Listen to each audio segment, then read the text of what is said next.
Class 10 mathematics का lesson 4 या chapter 4 quadratic equation से संबंधित है या द्विघात समीकरणों से संबंधित है। यहाँ पर आज हम चर्चा करेंगे कि चर का दिया गया कोई भी मान द्विघात समीकरण का हल है अथवा नहीं। Given value of the variable is the solution of the quadratic equation or not. इसके पश्चात हम डिस्कस करेंगे या चर्चा करेंगे कि यदि चर का कोई मान दिया गया है और द्विघात समीकरण में कोई अज्ञात दिया गया हो तो उस अज्ञात का मान हमने कैसे ज्ञात करना है, किस प्रकार से अज्ञात ज्ञात करते हैं। जब एक अज्ञात दिया गया हो, चर का एक मान दिया गया हो, या जब दो अज्ञात दिए गए हों और चर के दो मान दिए गए हों तो किस प्रकार से इन दोनों अज्ञातों का मान ज्ञात करते हैं। तो चलिए हम चलते हैं बोर्ड पर और यहाँ पर देखते हैं कि द्विघात समीकरण का मानक रूप क्या है। यहाँ पर देखिए द्विघात समीकरण का मानक रूप है ax square plus bx plus c is equal to 0। यह द्विघात समीकरण का मानक रूप है। अब हमने कहा कि चर का अगर कोई मान दिया गया है कि चर का दिया गया मान समीकरण का हल है अथवा नहीं, तो यहाँ पर हम मान लेते हैं x इज इक्वल टू क्या दिया गया है, x is equal to alpha दिया गया है। तो हमने क्या करना है, इस लेफ्ट हैंड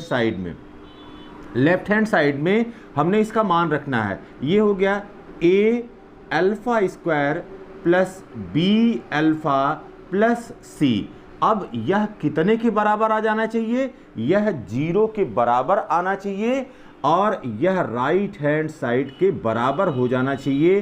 तभी x का दिया गया मान अल्फा इस द्विघात समीकरण का हल कहलाता है। तो हमने करना क्या है, चर के दिए गए मान को द्विघात समीकरण के बाएं पक्ष में प्रतिस्थापित करना है और बाएं पक्ष में प्रतिस्थापित करके उसको सिंप्लीफाई करना है, हल करना है और हल करके देखना है कि क्या हमको शून्य प्राप्त हो रहा है कि नहीं। जब शून्य प्राप्त हो जाएगा तो लेफ्ट हैंड साइड और राइट हैंड साइड दोनों बराबर हो जाएंगे। उस दशा में चर का दिया गया मान समीकरण का या द्विघात समीकरण का सॉल्यूशन या हल कहलाता है। x स्क्वायर पाला x square plus 3x plus 3x plus 2 is equal to 0 और यहाँ पर x का मान दिया गया है x equal to -3 and x is equal to 2। तो अब यहाँ पर इस x के मान को इस समीकरण के बाएं पक्ष में हम प्रतिस्थापित करेंगे। तो यहाँ पर लेफ्ट हैंड साइड क्या है, लेफ्ट हैंड साइड यह है x square plus 3x plus 2 is equal to 0। अब देखिए बेटा, यदि x इज इक्वल टू -3 हो, x इक्वल टू -3 हो, तब इसका लेफ्ट हैंड साइड यह बराबर हो गया -3 का स्क्वायर प्लस 3 इंटू -3 प्लस 2। ठीक, फिर देखिए बाबू, यहाँ पर -3 का स्क्वायर 9 हो गया और यहाँ पर प्लस और माइनस ये माइनस हो गया, यहाँ पर 9 हो गया प्लस 2, यहाँ पर प्लस 9 और -9 कट गए, यहाँ पर आ गया 2 एंड नॉट इक्वल टू 0। यह शून्य के बराबर नहीं है या not equal to right hand side, इसलिए x इज इक्वल टू -3 इसका हल नहीं है, यह इसका हल नहीं होगा। अब दूसरे के लिए देखते हैं कि x इक्वल टू 2 इसका हल है कि नहीं। यदि x इज इक्वल टू 2 है तब left hand side is equal to x square plus 3x plus 2 is equal to plus 2। अब यहाँ पर रखिए मान -3 x इक्वल टू 2 के लिए रख रहे हैं। यहाँ पर ये हो गया 2 का स्क्वायर प्लस यहाँ पर 3 इंटू 2 प्लस 2, यहाँ पर ये हो गया 4 plus 6 plus 2 is equal to आ गया 12। और यह भी, यह नॉट इक्वल टू 0 है या not equal to right hand side. तो यह शून्य के बराबर नहीं मिल रहा है और दाहिने पक्ष के बराबर भी नहीं मिल रहा है। This implies that x is equal to 2 is not a solution of given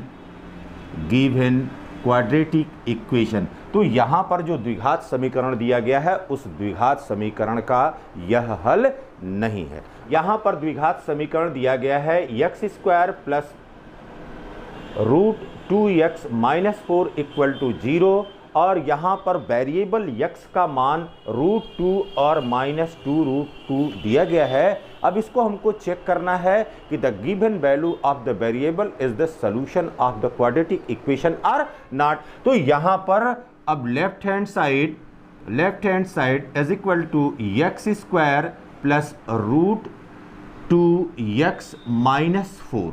अब यहाँ पर यदि x is equal to √2, x equal to √2, then left hand side is equal to x square plus √2x - 4 is equal to यहाँ पर √2 का square plus √2 into √2 -4। अब यहाँ पर देखिए बाबू, √2 का स्क्वायर क्या हो गया, यहाँ पर 2 हो गया, प्लस यहाँ पर √2 इंटू √2, इसका मल्टीप्लीकेशन 2 के बराबर हो गया -4। अब यहाँ पर 2 and 2 यह हो गया 4 -4 इज इक्वल टू 0। तो 4 - 4 = 0। अब यह किसके बराबर हो गया, राइट हैंड साइड के।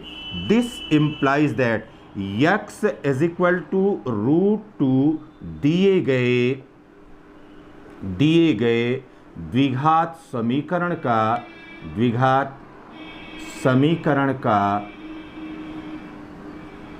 का हल है।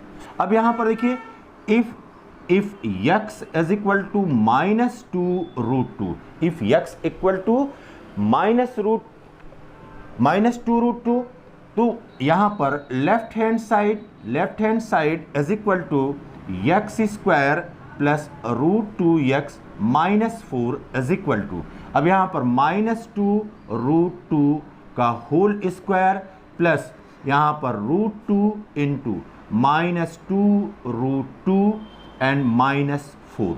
अब यहाँ पर देखिए बेटा, -2√2 का होल स्क्वायर यह बराबर हो जाएगा 8 के। क्यों? क्योंकि यहाँ पर हो गया -2√2 इंटू -2√2 माइनस प्लस हो गया, यहाँ पर 2 और 2 का गुणा यहाँ पर 4 हो गया और √2 और √2 का गुणा यह कितने के बराबर हो गया, 2 के बराबर हो गया। तो यहाँ पर यह 4 दूनी 8, यह 8 के बराबर हो गया। फिर देखिए यहाँ पर प्लस साइन है, यहाँ पर माइनस साइन है, यह माइनस साइन हो गया। फिर देखिए यहाँ पर अब यह 2 हो गया, 2 और √2 का गुणा यहाँ पर 2 हो गया, फिर -4, यह बराबर हो गया 8 - 4 equal to 8 - 8 is equal to 0 and यह किसके बराबर हो गया, यह राइट हैंड साइड के बराबर हो गया। तो जब राइट हैंड साइड के बराबर हो गया, this implies that x is equal to -2√2 is solution of quadratic equation। इस द्विघात समीकरण का यह हल हो जाएगा। अब दूसरा बिंदु जिस पर आज हम लोग चर्चा करेंगे वह यह है कि अगर मूल दिया गया हो और द्विघात समीकरण में अननोन दिया गया हो, अज्ञात दिया गया हो, तो उस अज्ञात का मान हम किस प्रकार से ज्ञात करेंगे। तो यहां पर देखिए बेटा, हमने आपको बार बार कहा कि ax² plus bx plus c is equal to 0 है। अब अगर कोई यहां पर अननोन दिया गया है, जैसे यहां पर हमने ax² plus kx plus c is equal to 0, तो यहां पर इसको अज्ञात कहते हैं। यह अज्ञात यह a के स्थान पर भी हो सकता है और b के स्थान पर भी हो सकता है या c के स्थान पर भी हो सकता है। तो यह अज्ञात कहीं पर भी हो सकता है। अब ये देखिए, अज्ञात का मान हमको ज्ञात करना है। मूल जब दिए गए हैं तो सबसे पहली प्रक्रिया है या फर्स्ट स्टेप है, ये देखना है कि कितने मूल दिए गए हैं और कितने अज्ञात हैं समीकरण में। यदि एक मूल दिया गया है और एक ही अज्ञात है तो हमने मूल का मान रखते हुए समीकरण को इक्वेट कर देंगे 0 के बराबर। अब जब इक्वेट कर देंगे 0 के बराबर तो अननोन का वह सामान्य रैखिक समीकरण हो जाएगा। उस रैखिक समीकरण को हल करते हुए हम अज्ञात का मान ज्ञात कर लेंगे। अब यदि दो चर के 2 मान दिए गए हों और समीकरण में भी 2 अज्ञात दिए गए हों तो इसके लिए सब्सिक्वेंटली या क्रमिक रूप से चर के मान उस समीकरण में रखते हैं। एक बार पहला जो है अज्ञात का मान ज्ञात करने के लिए या चर का पहला मान वहां पर रखते हैं और चर का पहला मान रख करके एक रैखिक समीकरण प्राप्त कर लेते हैं। इसी प्रकार से चर का दूसरा मान रखते हुए फिर हम अज्ञात के लिए रैखिक समीकरण प्राप्त कर लेते हैं। और जब यह दोनों समीकरण प्राप्त कर लेते हैं तो इन दोनों रैखिक समीकरणों को हल करते हैं और हल करने के पश्चात तब जाकर के हम दोनों अज्ञात को ज्ञात कर सकते हैं। तो दोनों प्रकार की समस्याओं को यहाँ पर समझा जाएगा। पहला कि यदि एक अज्ञात दिया गया हो और चर का एक ही मान दिया गया हो, और दूसरी तरह की समस्या हम देखेंगे कि यदि चर के 2 मान दिए गए हैं और समीकरण में भी 2 अज्ञात दिए गए हैं तब हम कैसे इस प्रकार के अज्ञात को दिए गए क्वाड्रेटिक इक्वेशन से या द्विघात समीकरण से ज्ञात करते हैं। या यक्स की वैल्यू दी गई है, यह यक्स इज इक्वल टू 2 के बराबर दिया गया है। तो अब क्या हमने कहा कि क्या करेंगे, यक्स के इस वैल्यू को इस समीकरण में हमने जो है प्रतिस्थापित करना है, इसको रखना है और इक्वेट करना है किसके बराबर, 0 के बराबर। तो यहां पर दिए गए यक्स बराबर 2 को समीकरण में रखने पर, दिए गए समीकरण में रखने पर, अब यहां पर देखिए बाबू, ये हो गया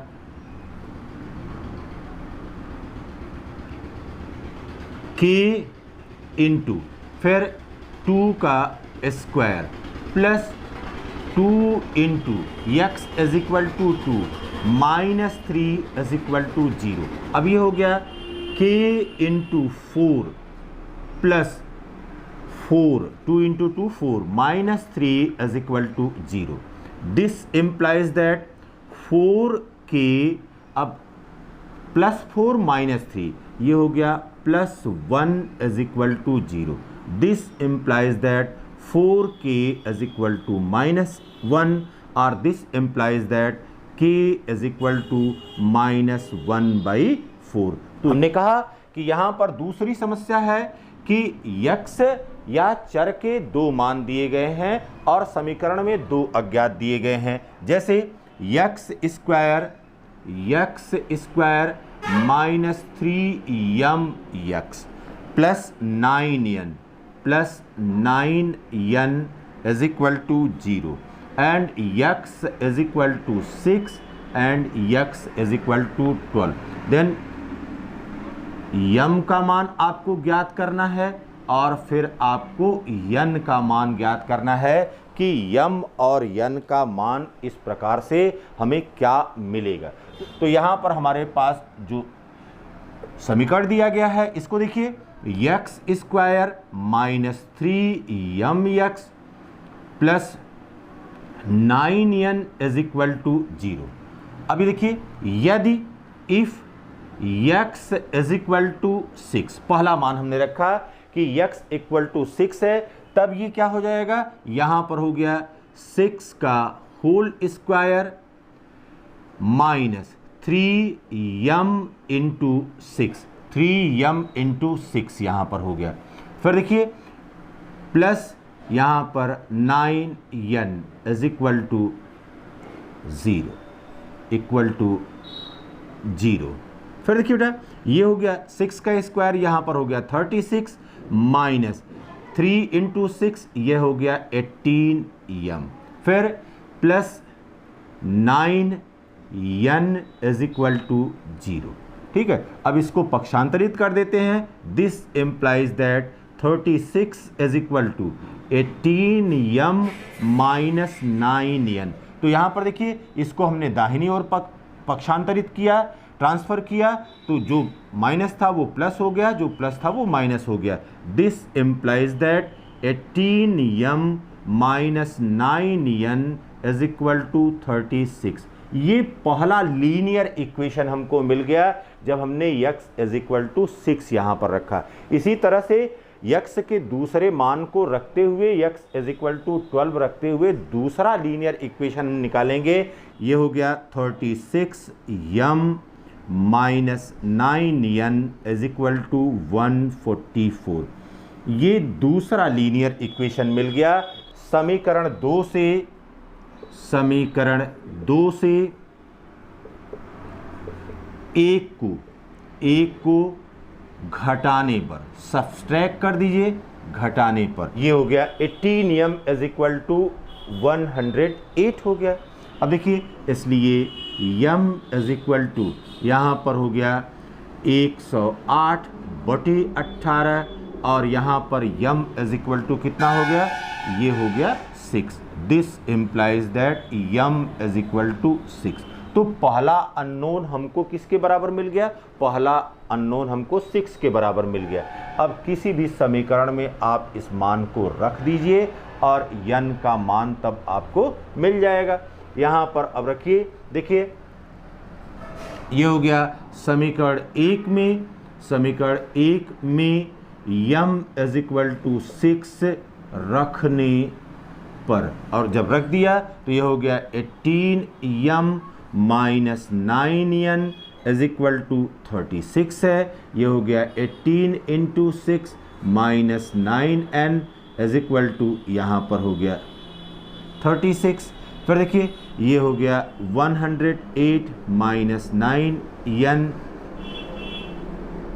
इज इक्वल टू 36। पक्षांतर कर दीजिए। This implies that 108 minus 36 is equal to 9n के। दिस इम्प्लाइज दैट 108 में से 36 घटा दीजिए तो 108 माइनस 36, यहाँ पर हो गया 2 और यहाँ पर हो गया 7। यहाँ पर 9n इज इक्वल टू हो गया 72। This implies that n is equal to 72 by 9 is equal to 8। This implies that n is equal to कितना मिल गया, 8 मिल गया। तो m और n का इस प्रकार से हमने मान ज्ञात कर लिया।